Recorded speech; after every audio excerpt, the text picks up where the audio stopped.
writing. But enough about me, let's bring out the people you really came here to see, starting with executive producer of SYFY, Noelle Stevenson. Put your hands together! Woo!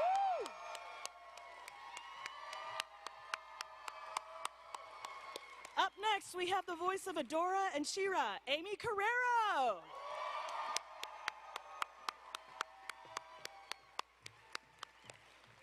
And next up is the voice of Glimmer, Karen Fukuhara.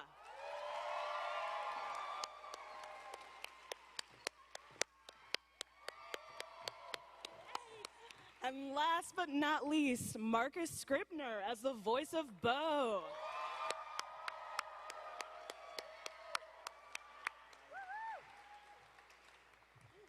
All right.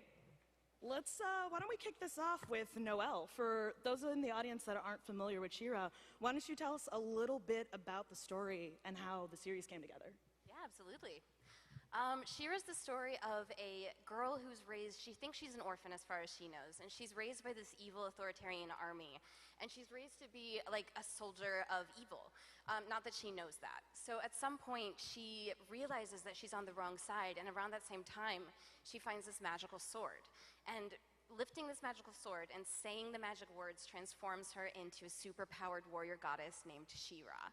And as She-Ra, she joins the rebellion, she fights back against the evil Horde, the people who raised her, her friends, and chooses to do the right thing. And along the way, teams up with a lot of other awesome characters.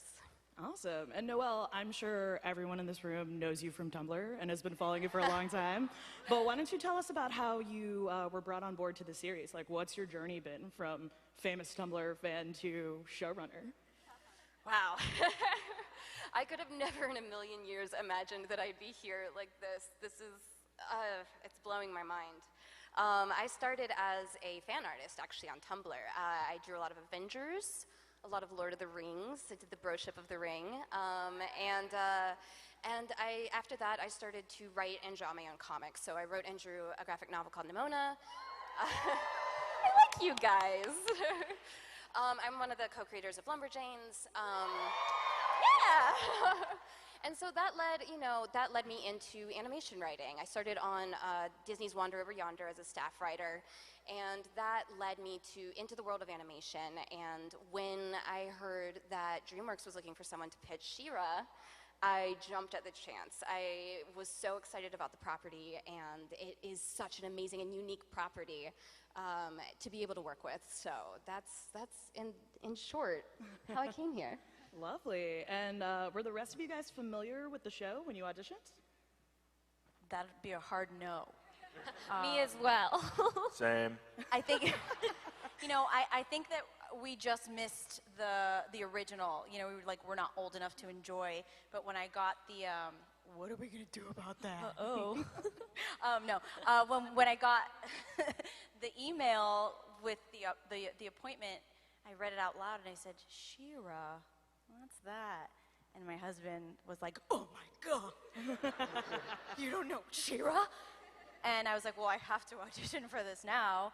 And so I watched some of the episodes available on YouTube, and I familiarized myself with it. And then I said, well, it's not a little different, but I'm gonna go for it, and hopefully they're into it.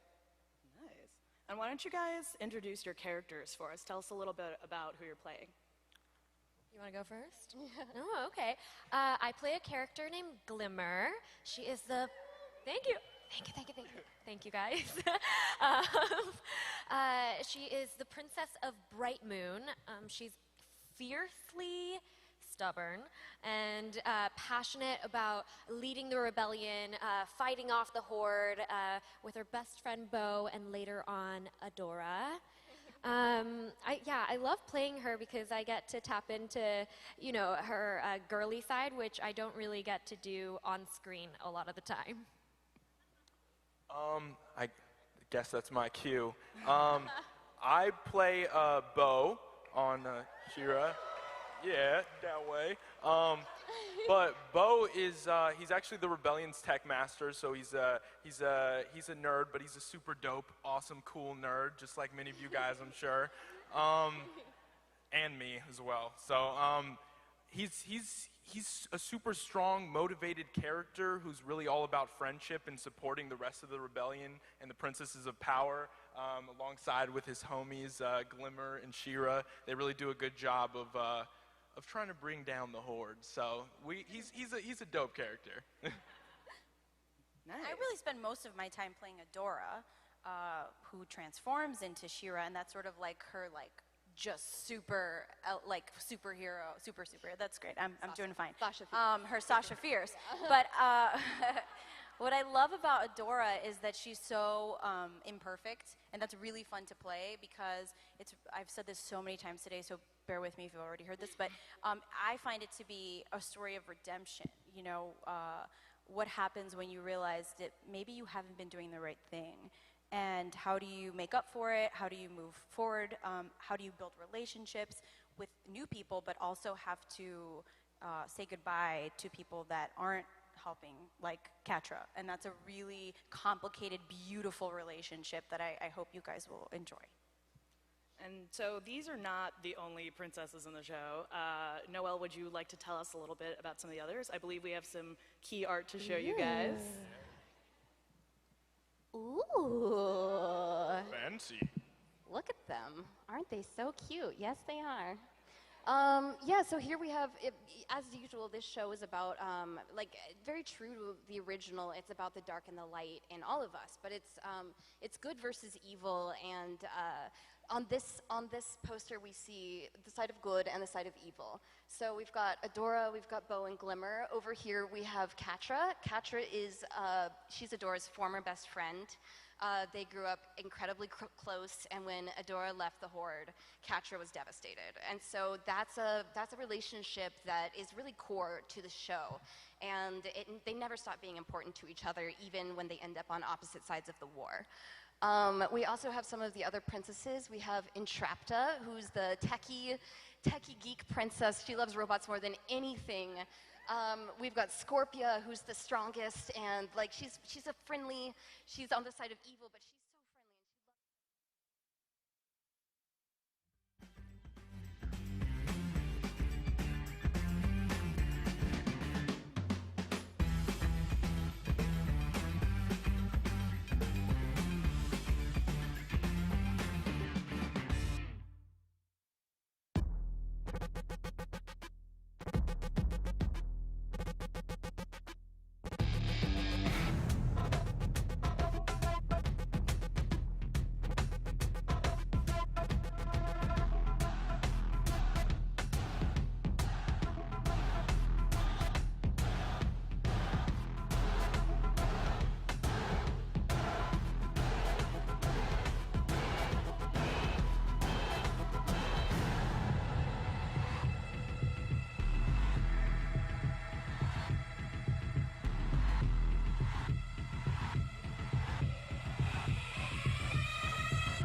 Bo's a super interesting and cool character because obviously he's a male character that's on a predominantly female show, and I think he really illustrates the importance of such a role in that he supports his female companions. He's really there as a safety net kind of situation as well. Like, he's not at the forefront of combat. He doesn't have any magical abilities, but he supports them to the best of his ability. And he's all about friendship and compassion. And I think he's a really interesting male character that we don't see illustrated too often on television, especially not in animated shows. So. I think the audience has been great, and they deserve some footage. Yeah! Right? All right, Roll the Noelle, clip. do you Roll want the to clip. set up this clip for us? I understand we have a couple minutes of the pilot to show everyone. This is the first few minutes of our pilot, our introduction to Adora and our introduction to the show. So I'll let it speak for itself.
But Aimee, why don't you tell us a little bit about the dynamic between Adora and Catra, which, by the way, is like one of my fave, interesting relationships on the show. Yeah, it's incredibly complicated, like all relationships are in real life.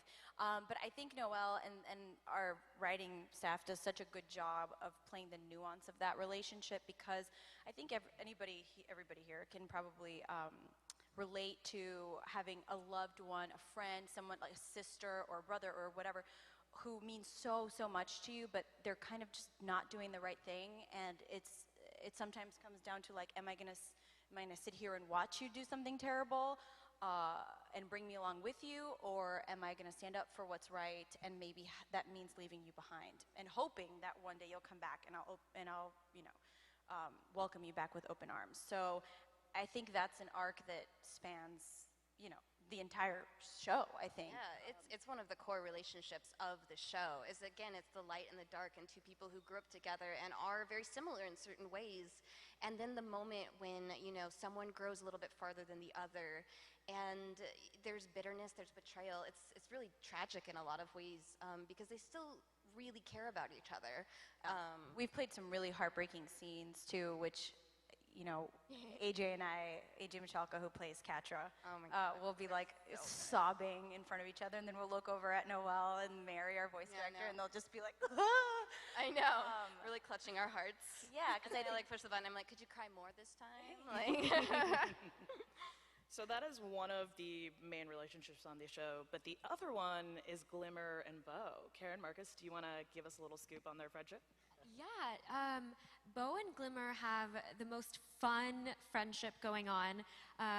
Bo is thankfully the most supportive friend anyone can have.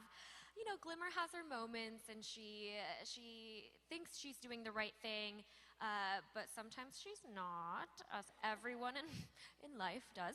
And he's always there. He's her #1 cheerleader and supporter, and no matter through thick and thin, he's there.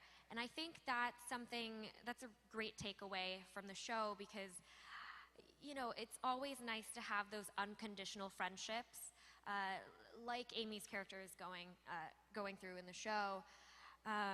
Sometimes we do make mistakes and we don't do the right thing, and it's always nice to have those friendships that will be there no matter what. Yeah, to add on to what Karen was saying, I feel like Bo and Glimmer definitely have a dynamic relationship in the same way that Catra and Adora do. Bo tries to remain the moral compass throughout it all, and Glimmer's also a super supportive, dope best friend. Like, they just build each other up like it's Jenga blocks, you know what I mean? But Yes. their friendship is unbreakable, and they definitely have a super strong bond. Like I was saying, Bo tries to remain the moral compass, but he tries super hard, and sometimes that can get to him, but Glimmer's always there to pick him up, so. Yeah. Nice. Well, why don't we play a little clip of the audience so we can see their friendship in action?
Stronger than I thought.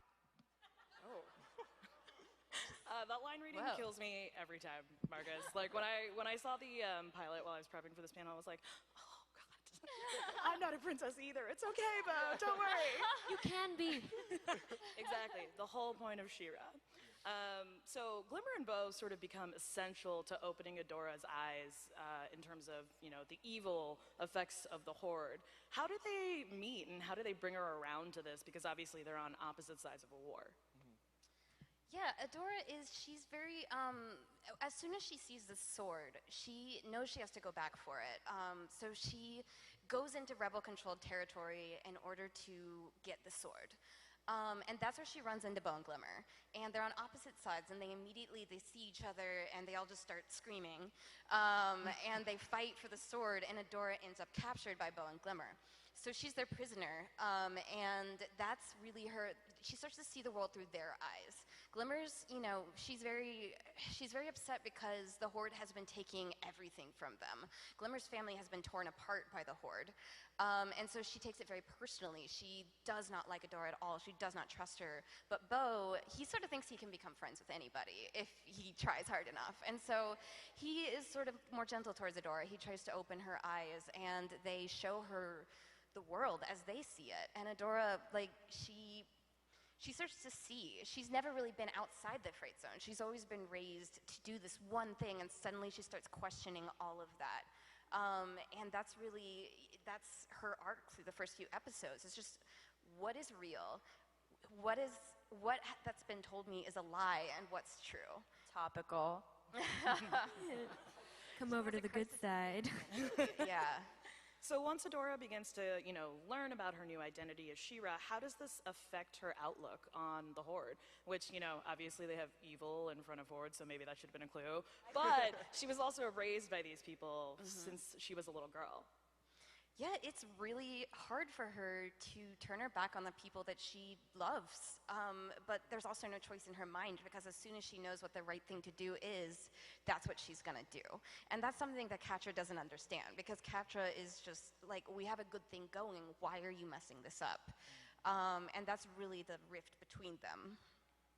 Aimee, do you want to tell us a little more about how, the mantle of She-Ra affects Adora's relationship with Catra? The what of She-Ra, sorry? The mantle Oh, the of She-Ra. mantle.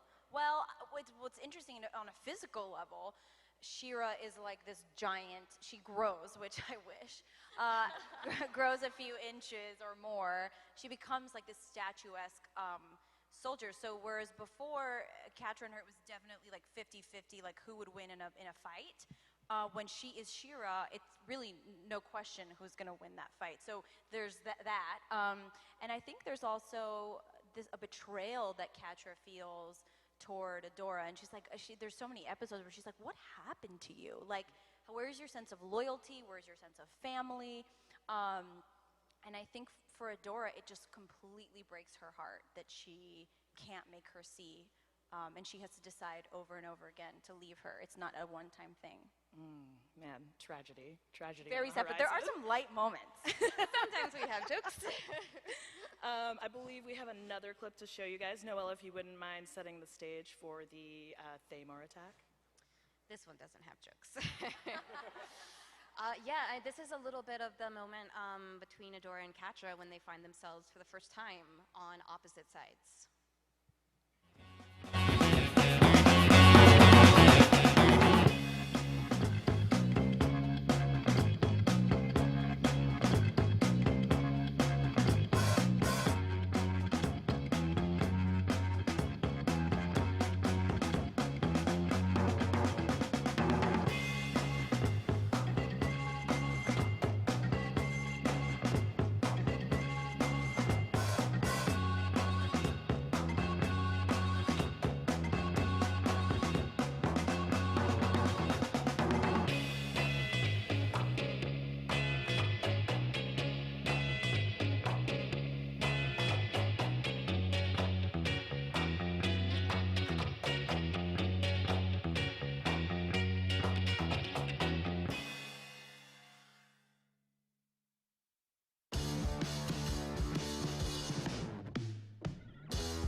Oh man, I love it so much. So the Horde attack on Thamor seems to be pretty eye-opening for Adora. How does this put into motion events for her, Glimmer, and Bow? Where are they heading from here? So, Glimmer and Bow, oh, sorry, do you want to go? No. I was gonna ask you to repeat the question, so please take the Thank you, Karen. How kind of you. Yeah, Glimmer and Bow, they're young rebels, and everything that they're trying to do is to fight back against the Horde, save their homes, save their people from this evil totalitarian regime that's rising. And so with Adora and with She-Ra, they find this third member of their best friend squad, their group, someone who's really going to help them. This time, they've been losing this war against the Horde, and this is someone who can actually help push back. And so they become this really, really tight friendship of 3 people, and it's beautiful. Shout out to Marcus for getting to say the line "Best Friend Squad." It's I'm very sorry. charming. I can't wait for you guys to see it. So as the rebellion embraces Adora, what's going on with the evil Horde? Noelle, do you want to tell us a little more about Shadow Weaver and Hordak and their roles in the series? Yeah, Shadow Weaver is the second in command to Hordak. She handles a lot of the actual goings-on in the Horde. Hordak is a little bit of a hermit. He lives in his lab. He's very mysterious, very, very, like, dark and scary to the cadets who've only seen him a couple times. And Shadow Weaver really runs things. So Shadow Weaver really preferred Adora. She doesn't care for Catra. But when Adora leaves, she's pretty much stuck with Catra, which she's not happy about. The two do not have a good relationship. But they bond over one thing that they have in common, which is that they want to find Adora and bring her back to the Horde. For very different reasons. Yes. As of right now. We'll see. We'll see. But in the meantime, let's play a clip so we can check out what's happening with the evil Horde.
So this series is called Princesses of Power, not just Princess of Power, because there are a lot of other players in the game other than just She-Ra. So how does the best friend squad sort of, try and recruit the troops? Are the other princesses even receptive? Do they want to be part of the rebellion? Yeah, Glimmer's the one who has this idea to bring all the princesses. They're not really talking to each other at the start of the show. Years ago, there had been another Princess Alliance. Glimmer's parents were in it. A lot of the other princesses were in it, and it didn't go well. It ended in disaster, and so the kingdoms are sort of separated, and they don't really talk anymore.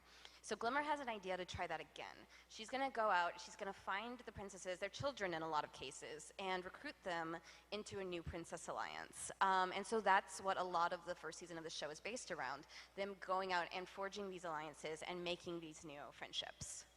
Nice. And I believe we have a little clip of the princesses in action, and they are on a heist to rescue Bo in this clip. Yeah. Okay.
in clips today.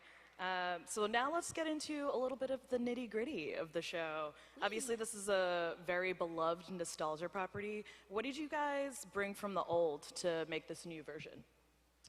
You know, I love the original version.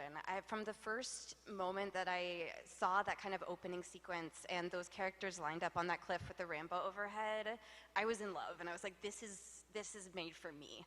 And it was about, you know, like finding a version of that, you know, so that kids everywhere today can have that experience too, but with our characters, the same way as somebody in the 80s would have had watching the original show.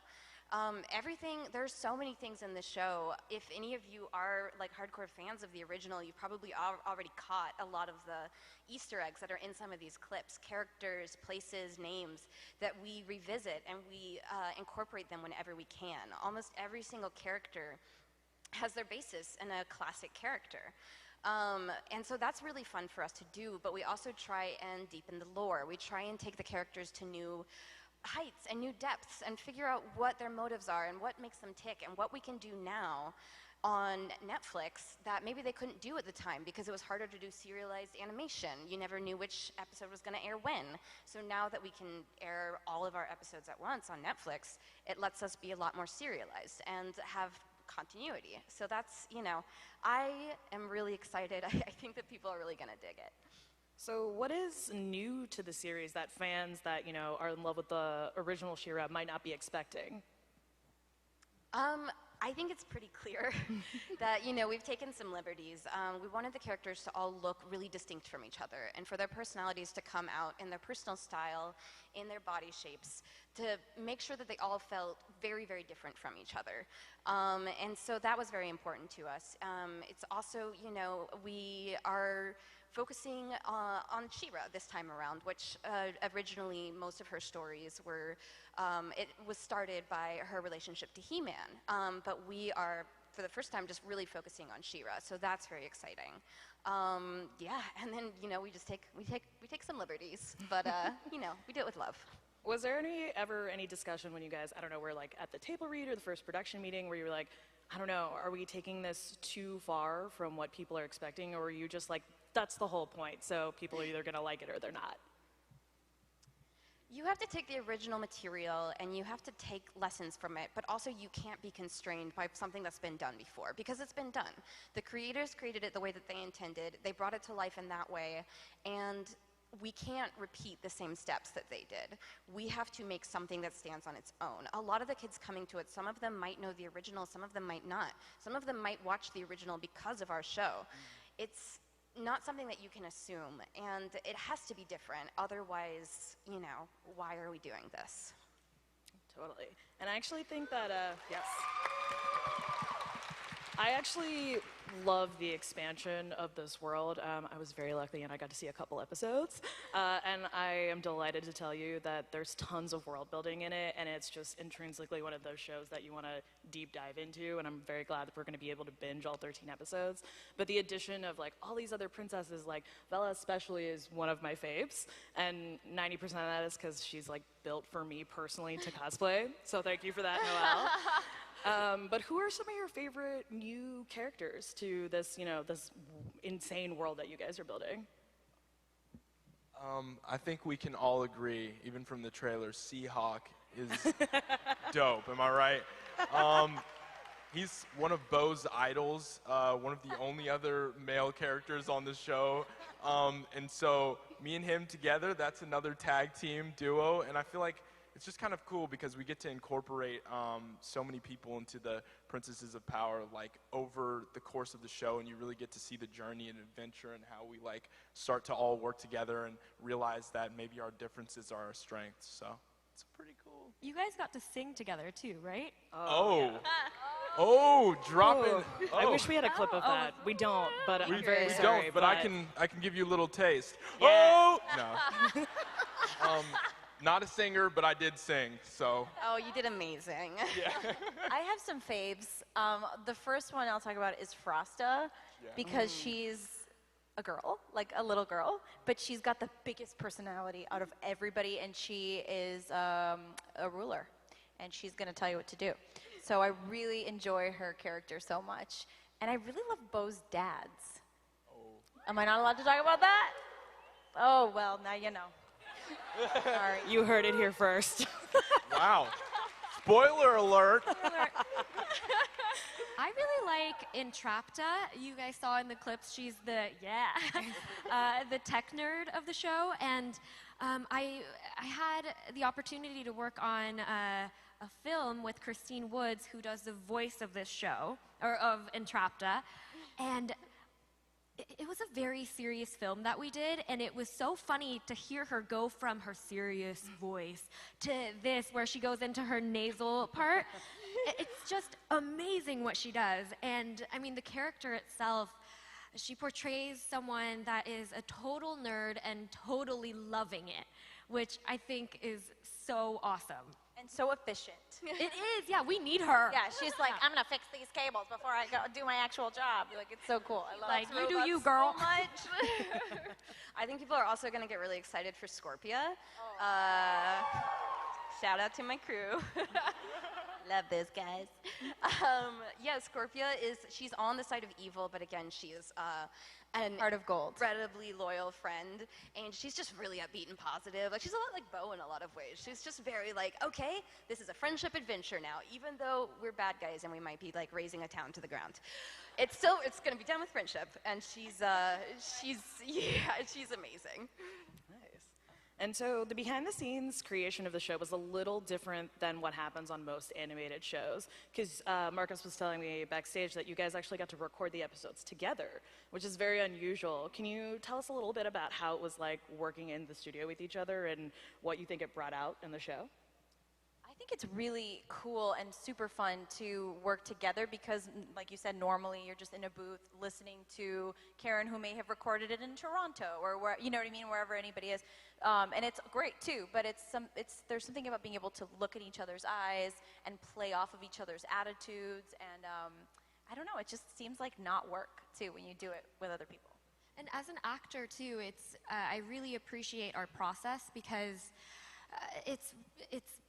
it's hard to get the nuance of things. You can read it as many times as you want, but it's hard to get the nuance when you have to record one line 3 times in a row, and it's so much, it flows so much better when you can tackle it like a conversation. And yeah, I just really love recording with you guys. Yeah. Well, I actually work better alone, so it was I'm totally joking. It's so much fun because I've done so many other animated shows where you're just sitting in a booth by yourself, isolated, and you're like, how do I say this line? It's really nice having other people to play off of, especially such talented, amazing actors and actresses who are just killing their roles every single time. It's really easy to bounce off of that and really give your best performance. So, yeah. I remember the first day that we had these 3 together, and it was just like we got you in the booth, and it was just like fireworks. Like, there was so much chemistry, and it was like feeding off the energy of each other's characters. Like, that was when I knew that like we had something really special here. Nice. And the room is so warm. Mary and Noelle are such cheerleaders from behind the booth, and whatever we do, we feel like they appreciate it, even if it's kind of wrong. Yeah. They're like, we love that, but do it a little differently. And we're like, absolutely, we got you. But you guys make us just like cry, cry and scream and laugh and just like all of the emotions. Like, we're just so in it with you. Like, it's so much fun to watch. You also can't hear them because unless they're pressing a button. So this is how you know you did a good job. Okay, so like bear with me. So you finish your line and then you hear. Anyway, so that was great. Like, the end of a laughter is always a good sign. It's so nice. Yeah. Was there maybe something that you guys recorded together where you were like, oh, I didn't realize that this was supposed to be the line reading of the scene or the emotion behind the scene, or maybe vice versa? Noelle, was there something that you started to write into the show when you saw the chemistry of the actors together? All of these actors have like brought themselves to the role in a way that, like, in some cases really has changed the way that we approach the character. I think AJ as Catra is a great example. I think that early on, we didn't know what direction she was going to take the character in. I thought she would be a little bit more comedic, honestly. And then I remember she read a line and it brought this emotion to it that I hadn't expected. And then I was like, oh, ouch, like I feel for Ketcha right now. We need to delve into this. And all of you have done that. I mean, like taking that character and just adding your own voice to them in a way that it's like, we gotta write more of these scenes because they do so well with them, you know? Like Aimee's comedy bits, like when Adora gets weird, she gets weird. And I love it. It's amazing. And it's so much fun to watch. And like Karen and Marcus, just like the camaraderie and the personality that they bring to their characters, it is so much fun to watch. All the energy, like, you know, Marcus and Jordan recording their song together. Like, oh my God, my favorite thing is when Karen, like, as Glimmer, like, because Glimmer has, like, a temper, so when she gets mad, we call it the Glimmer growl, and she'll just be like, ah! And I love it so much. Like, it's such an honor just to work with you guys. You're such an inspiration. You ass. Oh! We love you. No, you. You're all great. That is lovely. And the very last question I have for you guys before we have some announcements and then one final last clip is what are you most excited for the fans to see of the new series? Me? I mean, all of this, everything. I'm so excited. I'm excited for you to... I feel in so many ways that these characters are real, that they're real people who I know, and so much of that is you guys bringing, you know, life to them, and so many is my crew bringing life to them, and the way that, you know, that they render them every day, and I am so excited for the people watching to forge their own relationships with those characters, and, you know, to be friends with them. I'm really excited, I think, for people to see the mythology, and I think if you do binge watch it or watch it, you know, in quick succession, the world building you were talking about is so cool. And, you know, we obviously don't record every day, so I'll need like a rundown of what happened the last time I was in, and sometimes it's like a 10-minute wrap-up because there's so much that happened and there's so many worlds, and I'm like, where are we again? What planet? So it's really cool, and I think you guys will really appreciate that. I remember when I was younger, I used to be obsessed with Sailor Moon. Yeah. Yes. Yeah, thank you.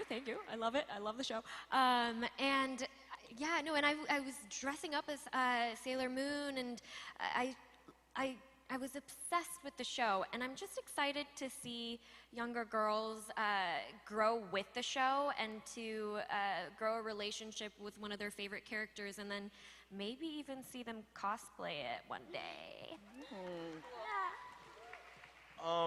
I'm excited to see everything that you guys do with the show and what spawns from that, building off of what Karen was saying with the cosplaying aspect. I want to be an admin on the Reddit page, all right? I'm looking at you, whoever decides to create the She-Ra Reddit page. But I'm just hyped to see all of the fan art and everything you guys have already started creating. It's super exciting and really eye-opening to see all the history that has gone into the show and what we have to offer as well. So, yeah. I mean, we already kind of see it. Everyone's wearing the I crown. know. Starting. Yeah, we got everyone the first step to your She-Ra cosplays, so we expect this entire ballroom to show up head to toe as She-Ra next year. Yeah. This is a contractual obligation the second you sat down. So a couple of announcements, if you'd bear with me. If you haven't already started following all of She-Ra's official accounts, Facebook, Instagram, and Twitter, you should do that now so you can get all of the latest updates in the lead up to November 16th. Be sure to visit the She-Ra experience at booth 502 for a really cool walkthrough photo op experience. I went this morning. It's very charming. Please go. And the best part about it is you can make She-Ra. Yes, exactly. It's so cool. So Yeah, I just had to add they to have that. a giant 8-foot She-Ra statue you can take a photo of in front of the booth as well. But the best thing about it is you can make reservations so you don't have to wait in line. It's the only thing you don't have to wait in line for at Comic-Con. It's amazing. And also at the booth, we're going to give away free character pins daily. And if you want more than just a pin, there's a whole line of She-Ra t-shirts now available on Amazon. Yeah, we got some photos of the merch up there right now. There is also a Super 7 limited edition of She-Ra and Catra action figures, which you can pre-order at booth 642 and also super7.com. And starting in summer of 2019, Scholastic is going to launch a comprehensive She-Ra publishing program, which includes original fiction for readers 7 to 10 years old, written by the acclaimed best-selling author Tracy West of Dragon Masters. And one more, if this is not enough She-Ra discourse for you, you can go to iTunes and Google Play and download some of those messaging stickers and start your very own group text to talk about She-Ra right now. And last but not least, I see everyone has their crowns and swords ready to go. So we are gonna do an epic Hammerstein Ballroom photo right now. So everybody get ready, primp, do your thing, and we're gonna bring a photographer up here and like also get dressed, and we're gonna do this. Oh my Thank God. you. Oh my God.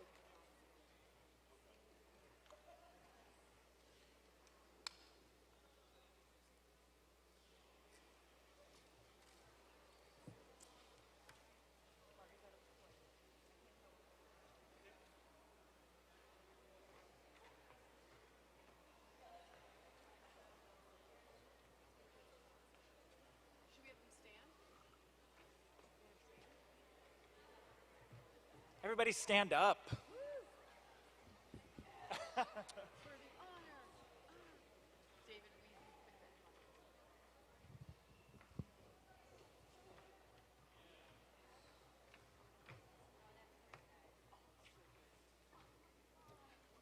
For the honor of Grayskull on 1, 2, 3.